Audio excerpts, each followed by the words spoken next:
अस्सलाम वालेकुम। पाकिस्तान में इस वक्त पॉलिटिकल क्राइसिस, इकोनॉमिक क्राइसिस, ये सारे जो सूरत हाल है ये वही पुरानी है जो अभी तक हमें देखने को मिलती है पाकिस्तान के 75 सालों की तारीख में। और उसी में से कुछ ऐसे इश्यूज़ भी हैं जो हमें बार बार फेस करने को मिलते हैं। 2022 का जब सैलाब आया था तो उस वक्त जो पाकिस्तान का नुकसान हुआ था, जानी हुआ था, माली नुकसान हुआ था, वो आप सबको याद है। इस रिपोर्ट के मुताबिक आप देख सकते हैं कि तकरीबन 1739 जो लोग थे वो उसकी वजह से मर गए थे, और तकरीबन पाकिस्तान को $30 बिलियन का नुकसान भी हुआ था जब हम इकनॉमिक क्राइसिस से गुज़र रहे थे। लेकिन मज़े की बात यह है कि ये कोई नेचुरल कैलेमिटी नहीं है, नेचुरल कोई कैटास्ट्रॉफ नहीं है कि जिसके बारे में आपको पता नहीं था। 2022 में जब सैलाब आया था तो उसी वक्त हमने इस बात का हमें बेहतर तरीके से आइडिया था कि 2023 है उसमें भी हालात यही होंगे, और इस दफ़ा भी वही हुआ है। बस ये है कि डायनामिक्स थोड़े से चेंज हैं, इलाका थोड़ा सा चेंज है, एरिया थोड़ा सा चेंज हो गया है। लेकिन अब भी जो आम लोग हैं वो सफ़र कर रहे हैं सैलाब की वजह से। 2022 में उसकी रीज़न्स कुछ और थी, 2023 में उसकी रीज़न्स कुछ और तो नहीं हैं, लेकिन थोड़ी बहुत उसमें आप जो फ़र्क है वो वाज़ह है। अब 2022 के सैलाब जब आया था उस वक्त हमने ये जो भी रिस्पॉन्सिबल था इन सब चीज़ों के लिए, हमने उनको आइडेंटिफाई भी किया था कि कौन किस तरह से जो नेचुरल एनडीएम में है या जो प्रोविंशियल लेवल पे बने हुए हैं, सो आपके पास इदारे जो कि नेचुरल कैलेमिटीज़ को कैटर करने के लिए बनाए गए हैं।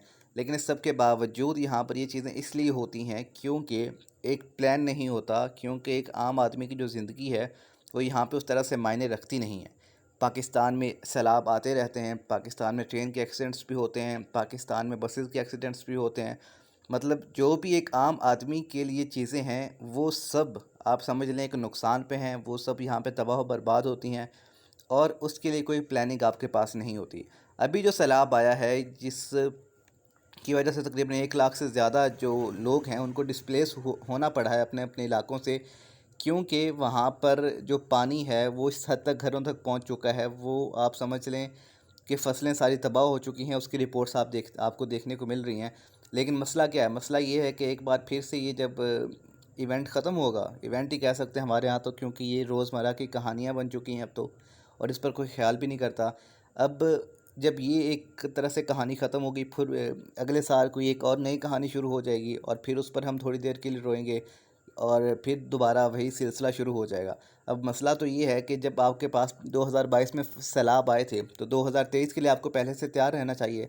लेकिन जिस तरह से हम 2022 में के लिए तैयार नहीं थे, एक तारीख होते हुए कि कितने सालों से सैलाब आ रहे हैं पाकिस्तान में, उसके बावजूद हमारे पास कोई प्रिपरेशन नहीं होती, कोई हमारी तैयारी नहीं होती, कोई हमारे इदारों को पता नहीं है किस तरह से डील करना होता है इन चीज़ों को।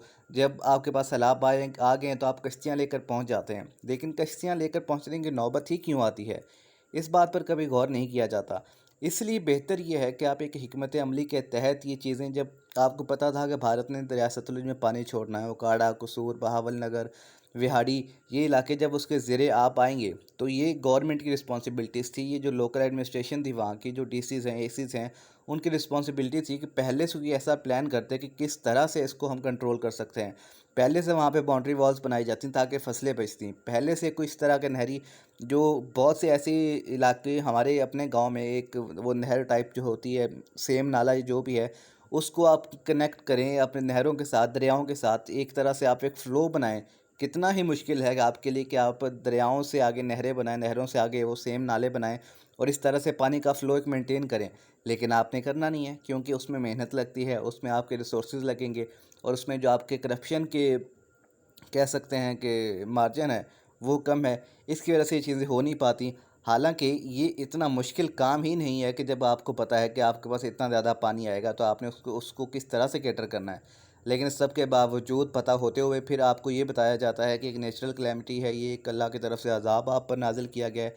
ये नेचुरल नहीं है जनाब, ये आपको पता था कि पानी भारत छोड़ेगा और उसके बाद तो यहाँ पे तबाही होगी।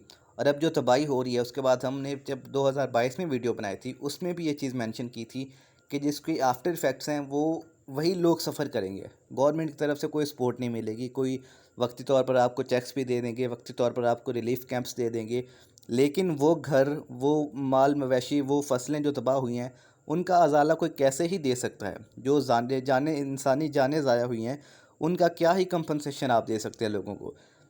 इसका हल क्या है? حل پہ بھی ہمیں بات کرنی چاہیے. اس کا حل یہ ہے جناب کہ اس کا حل کوئی بھی نہیں ہے، کیونکہ جب تک اس نظام میں جب آپ دیکھتے ہیں کہ وہ ایک کرپشن اسی طرح پہ سے ہے جہاں پر آپ کے پاس جو لوگ وہاں پر بیٹھے ہوئے ہیں اوپر ان کو آئیڈیا بھی ہے کہ سب کچھ ہو رہا ہے، اس کے باوجود وہ ہونے دے رہے ہیں. تو جب تک یہ پولیٹیکل نظام ٹھیک نہیں ہوگا تب تک ایڈمنسٹریشن کا نظام بھی ٹھیک نہیں ہوگا، اور پولیٹیکل نظام ٹھیک ہوتے ہوئے تو نظر آنے والا نہیں ہے. یہ تو آپ سب کو پتہ ہے کہ جو ہمارے پاس پولیٹیکل پارٹیز چلتی آ رہی ہیں ان سب کو کرسی چاہیے، اور جیسے جیسے جب کرسی ملتی جائے گی وہ اپنا اپنا کام کرتے جائیں گے، اور ایٹ دا اینڈ جو عام عوام ہے وہ پھر سے ان کو ووٹ دے گی. اور ووٹ دینے کے بعد وہ ایک باری پھر آیا جو شیر، اور پھر وہ تبدیلی کا نعرہ بھی لگے گا، روٹی کپڑا اور مکان کا نعرہ پہ لگے گا، لیکن ایٹ دا اینڈ ملنا کسی کو کچھ بھی نہیں ہے. ہم جو ایک مڈل کلاس ہیں، پور کلاس ہیں، ہماری زندگی ایسے ہی اسٹرگل کرتے ہوئے گزرے گی. میں تو ابھی اس چیز کا اندازہ بھی نہیں لگا سکتا کہ وہ کس حد تک وہاں پہ لوگوں کے لیے مشکلات ہو رہی ہیں، کیونکہ میرے کچھ سینئرز اور جونیئرس ہیں، ان کے میں نے پوسٹ دیکھ رہا ہوں تو اس کے بعد مجھے اندازہ ہو رہا ہے کہ کس طرح حد تک حالات جو کشیدہ ہیں. سب کے لوگوں کی فصلیں وہاں پر تباہ ہو چکی ہیں، لوگوں کے پاس مال مویشی نہیں ہے، لوگوں کے پاس رہنے کے لیے جگہ نہیں ہے.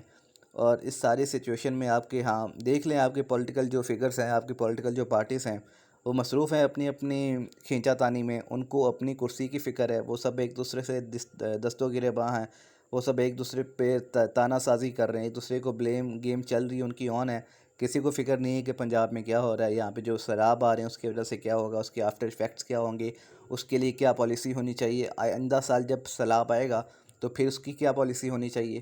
تو یہ چیزیں ایسے چلتی رہیں گی، اور آپ اور میں اس طرح بولتے رہیں گے، سہتے رہیں گے، اور زندگی ختم ہو جائے گی.